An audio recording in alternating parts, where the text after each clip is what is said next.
Well, good morning, afternoon, evening, even night for some of you out there. Just a quick update on that X5. Okay, it apparently has hit, but we still have all our radios, we still have all our grid and everything. The reason this being is because obviously, it might not be obvious, but it is obvious when you think about it. The sun has a north and south pole just the same as we do. So when it fires off these magnetic charges, these solar flares, these CMEs, they have a polarity to them, okay? And just like all magnets, if you try to put the two same polarities together, so if you try to put north and north together, they rebel against each other. And if you put a south and north together, they attract to each other. Okay, so you could say positive and negative even. It doesn't have to be north and south. It's just a word we give it. Okay, so this X5, which fired from the sun, maybe about 36 hours ago, was north, and it was hitting our. Sorry about the light. I'm going through a little wooded area, and it's early in the morning. So it was a north charge polarity on that CME, and it was hitting our northern hemisphere. Okay, so why was it hitting our northern hemisphere? Because at the moment our northern hemisphere is still kind of facing the sun. Actually it's sort of more the southern hemisphere is facing the sun, but it doesn't really matter which hemisphere was facing the sun. The key fact is it was the same polarity as our magnetic field is. Okay, so instead of being absorbed by our magnetic field, being attracted by our magnetic field, it actually got repelled by our magnetic field. So it sort of kind of just got pushed round us. Okay, let's try to work this out in an analogy which is away from science and magnetics and the like, and try to work this into something you might understand a little bit more.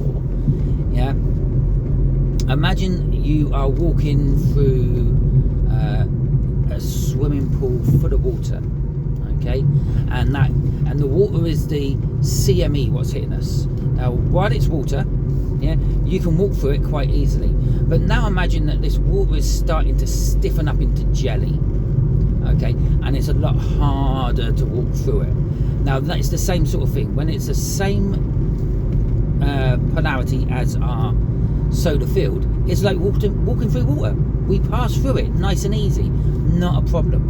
When it's the opposite polarity to our magnetic field, it's like the jelly.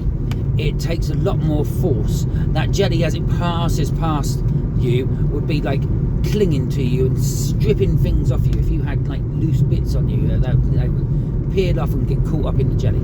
That's what happens. Okay, so that's why sometimes we have an X5 solar storm, which does absolutely nothing to us, and then previously we did have auroras down south. They got seen as far south as northern Florida, for example. I did read a report of that.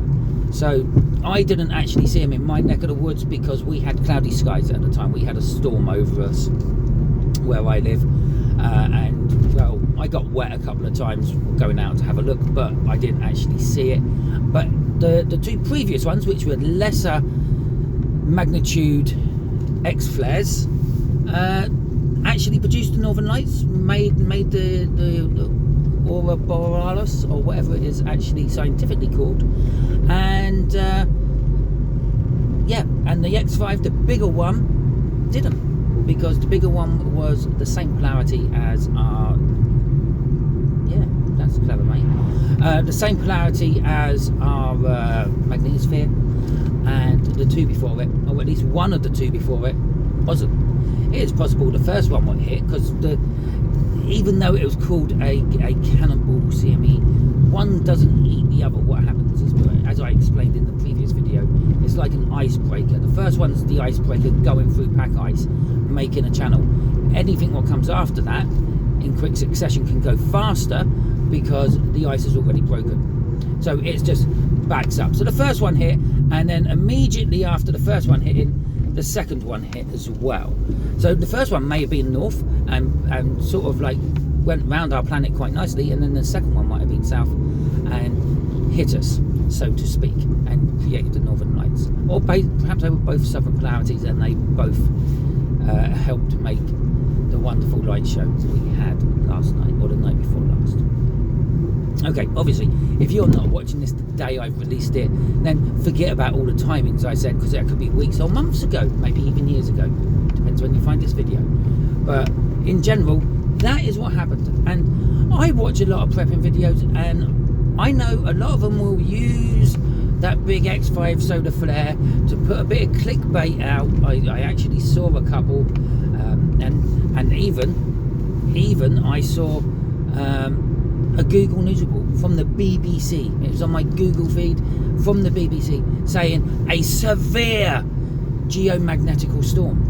Well, it didn't turn out to be severe because it was the wrong polarity to make it a severe one. I did mention it has the potential of doing big damage if it's the right polarity. I don't think I used the word polarity when I done my first video, but that's basically it. So, yeah, but I don't often see these people then correcting themselves. Sorry to panic you, but it fizzled out. Yeah, and that's the thing about the mainstream media. They don't take responsibility for what they put out there. Okay, some of them don't even check to see if it's right, but they just follow other people's. Some crackpot who said, "Oh, it's the end of the world," and they print it. They don't check. They just, we'll go with that. Yeah, because they're trying to get views. They're trying to get money. They're trying to get their name out there. I'm not overly bothered by any of that. I'm just trying to help you and educate you.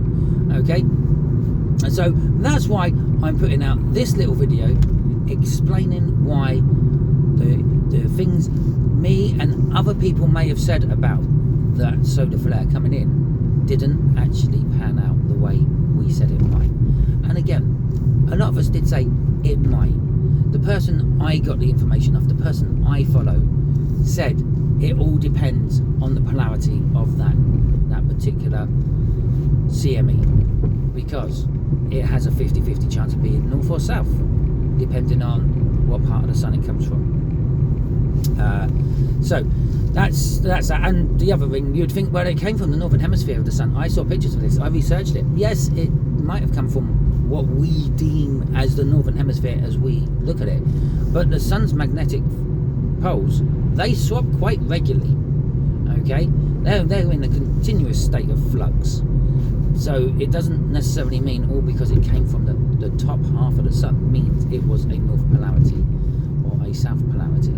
So all that being said, hope it gave you a little bit of incentive to go out there, get prepping, getting stuff finalised, checking through your stuff to make sure it is still up to date and current, and checking your best befores and things. But one day it will hit. And to be quite honest, the situation we had over the last couple of days with these CMEs is probably the situation of what does actually knock out our grid. Okay, if you can imagine all three of those CMEs being the same polarity, which is like attracted to ours, that would have been a lot worse. And it's going to be something like that. What does it? It doesn't need to be.